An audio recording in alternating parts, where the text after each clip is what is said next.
Olá, meus amigos, tô até com a camiseta do Gran Cruz Online, correria. Hoje foi audiência de custódia, cliente com várias passagens, fez um tour pelo Código Penal 5557, né, furto, roubo, 33, né, tráfico, porte ilegal, foi preso com 400 gramas de cocaína e aí conseguimos aí um feito histórico, que foi a liberdade dele na audiência de custódia lá em Brasília. Nem eu acreditei.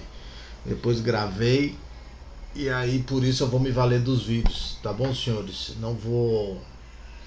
Vê que meu olho tá até meio baixo aqui, tô cansado, meu irmão. Acordei 5 horas da manhã para essa audiência de custódia. Mas vamos lá, professor, não tem nada a ver com isso, é verdade, nada a ver com isso. Mas os vídeos é bom, né? Até porque você vai assistir a hora que você quiser, pode repetir, do que ao vivo, né? Fica mais corrido. Vambora, crimes contra a honra, olha que bacana. Crimes contra a honra temos 3, calúnia, difamação e injúria na sequência, 138, 139 e 140. Vamos começar então. Os crimes contra a honra são todos unissubsistentes. Pode anotar no material. O que é um crime unissubsistente? É um crime praticado por um ato apenas, que nada tem a ver com unissubjetivo. Crime unissubjetivo é aquele que pode ser praticado por uma pessoa, também chamado de concurso eventual, porque também pode por mais. Homicídio, furto, roubo é um crime unissubjetivo, que eu posso praticar por uma sozinho, mas também posso por mais. E é diferente de um crime plurissubjetivo de concurso necessário, por exemplo, o crime de rixa que estudamos na última aula, né? Que tem que ter no mínimo 3, associação criminosa, no mínimo 3, né? Então, cuidado com essa diferenciação entre crime unissubsistente e crime unissubjetivo. Unissubsistente é o crime praticado por um ato, e esse crime praticado por um ato, ele não admite tentativa. Então se liga, calúnia, difamação e injúria não admite tentativa para o STF, somente se for por escrito. Bacana? Legal. São todos crimes formais. O que é um crime formal, professor? Crime formal é aquele que existe um resultado previsto na lei, mas para a sua consumação não é exigido. O injúria, por exemplo, diga assim, você é um viado. Bom, injúria, beleza. Aí, o rapaz tá com a namorada e diz assim, eu sou viado, olha aí, amor, tá me chamando de viado, dá uma voltinha pra ele. Ah, vambora. Ele nem se sentiu ofendido, mas o crime existiu. Por quê? Eu não preciso conseguir atingir a sua honra, que você se sinta ofendido, para o crime existir.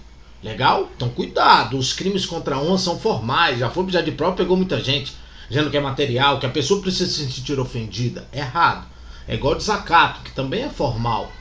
Então, se eu ofender o funcionário por exercício da função e razão dela, artigo 331 do Código Penal, desacatar o funcionário por exercício da função e razão dela, ele não precisa se sentir ofendido. Até mesmo porque o sujeito passivo ali, o principal é o Estado, não é ele. Bacana? Então, os crimes contra a honra estão no mesmo sentido. Ah, quero dizer uma coisa aí. Você que vai assistir minha aula hoje, Direito Penal 3, vou fazer uma live de crimes contra a administração pública. Começa às 10 horas com meu grande amigo Mariano Borges, que é professor de Direito Administrativo. Você quiser dar uma aprofundada no direito administrativo, é o cara. Vamos fazer uma dobradinha hoje. Bom, então, senhores, continuando. Então são crimes unissubsistentes, né? Crime formal, não admite tentativa, segundo o STF, salvo se for por escrito. Próximo passo é diferenciar cada um deles. Você vai perceber que a televisão sempre fala besteira. Calúnia, artigo 138, caluniar alguém, imputando-lhe falsamente fato tido como crime. Caluniar alguém imputando-lhe falsamente fato tido como crime. Você tem que saber que é mentira. Se você acha que é verdade, erro de tipo. E o erro de tipo, artigo 20, exclui o dolo. E não prevê modalidade culposa, tornando um fato atípico. Não é crime. Legal? Então, o artigo 138, calúnia, é imprescindível que o cara saiba, tenha consciência de que fala mentira. Se acha que é verdade, erro de tipo, exclui o dolo. E a tipicidade aqui é absoluta, fato atípico. Imputar um fato tido como crime, ou seja, tem que ser crime. Crime é diferente de contravenção. Se for contravenção, não é calúnia. Mas pode ser difamação. A parte da doutrina que entende que é fato atípico, mas prevalece o entendimento que é difamação. Então, imputar a alguém um fato tido como contravenção é difamação. Bacana? Então, imputar um fato falsamente, então tem que ser mentira, exige-se a mendacidade, saber que fala mentira. E o fato tem que ser definido como crime. Se for contravenção, não é calúnia, é difamação. entendimento que prevalece. E a difamação 139? Difamar alguém imputando-lhe fato ofensivo à sua reputação. Opa, é fato. Calúnia também é um fato. Então, um acontecimento aconteceu. Só que na calúnia tem que ser mentira. E tem que estar previsto em lei como crime.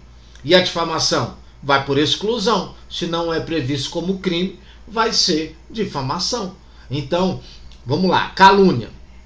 Eu digo pra você assim, ó. Fulano de tal, ele praticou o crime de furto que vocês estão comentando aí do celular. Então foi um fato, um acontecimento. Se eu chego pra você e falo que você é ladrão, que você furta celular, é injúria, não é calúnia. Para ser calúnia é imputar um fato, um acontecimento. Aconteceu, assim como na difamação.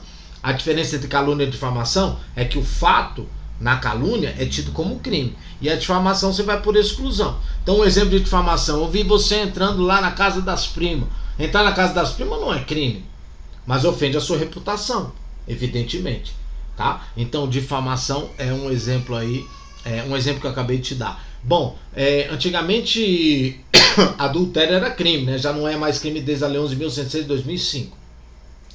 Antigamente, se eu dissesse que você traiu o seu marido, eu tinha que saber que era mentira, né?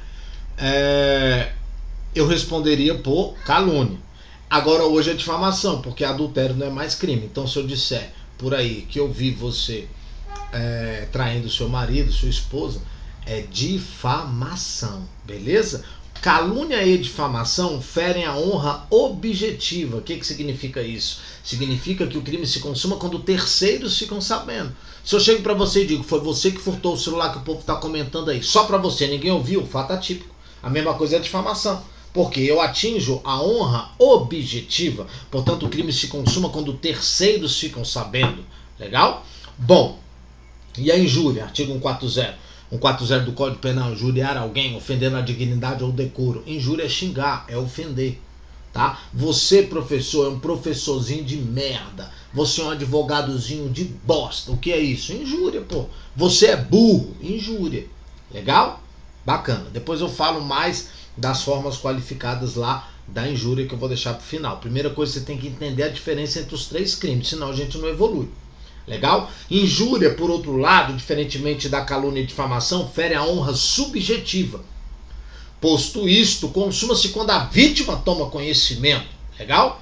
Então, não é quando terceiros ficam sabendo, é quando a vítima toma conhecimento. Então, se você disser para alguma pessoa que eu sou um professorzinho de merda, e isso não chega ao meu conhecimento, é fato atípico. Legal? Bacana? Se liga. Calúnia é o único crime contra a honra que admite contra os mortos. Olha que legal. Calúnia é o único crime contra a honra que é punível contra os mortos, mas o sujeito passivo não é o morto, que nunca pode figurar como sujeito passivo, seja em qualquer crime. É a família. Né? Temos três crimes respeito aos mortos: 210, 11 e 12. 210, violação de sepultura. 211, subtração, destruição, ocultação de cadáver. 212, vilipêndio de cadáver. Só são esses três. Mas o sujeito passivo nesses crimes é a coletividade, não é o morto. E nem a família. A família está em segundo plano. A família está no crime de calúnia contra os mortos. Beleza? Legal. Bom, continuando. Então, o crime de calúnia e difamação, eles admitem retratação. Injúria não. Então anota no seu material. Calúnia e difamação admite retratação. Injúria não. Então, se eu chegar na frente do juiz e me retratar, pedir desculpa, falar que não foi você, que eu me confundi, tudo bem que ele vai querer uma retratação mais consistente, né, que atinja as pessoas que você falou, né, da vítima, mal da vítima. Então, admite retratação, e retratação é uma extinção da punibilidade, portanto fica isento de pena. Os três, injúria não admite isso, retratação. Os três crimes são de ação penal pública. Os três crimes são de ação penal privada. Os três, ação penal privada. Quando que deixa de ser de ação penal privada? Quando a vítima for presidente da República ou chefe do Estado estrangeiro. Bacana? Aí a ação penal pública condicionada à requisição do ministro da Justiça. Segundo detalhe em que a ação penal ela também vai mudar a sua natureza quando você estiver ofendendo funcionário público no exercício das funções. Nesse caso, o funcionário público pode, o entendimento já do STJ, só vem até simulado já, em que ele pode oferecer representação, e aí o Ministério Público toca o barco, toca a ação penal, ou ele propõe a queixa-crime. Tá? A queixa-crime é a ação,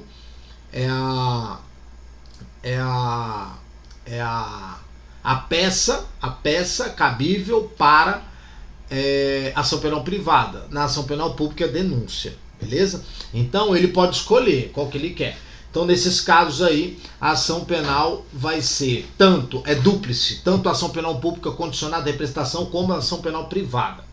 Aí lá no final você também tem exceção, quando for injúria racial, tá? O parágrafo 3º, pena de reclusão de 1 a 3 anos, artigo 140, parágrafo 3º, aí você vai ter também ali a ação penal pública condicionada à representação, e o parágrafo 2º, que é a lesão corporal, que é a injúria real, que é quando você também agride, mas a intenção é ofender. Então eu digo, assim que bate em viado, assim que bate em corno, a intenção é ofender, beleza? Mas eu vou responder também pela lesão. Se for uma lesão leve, ação penal pública condicionada. Se for grave ou gravíssima, vai ser ação penal pública incondicionada.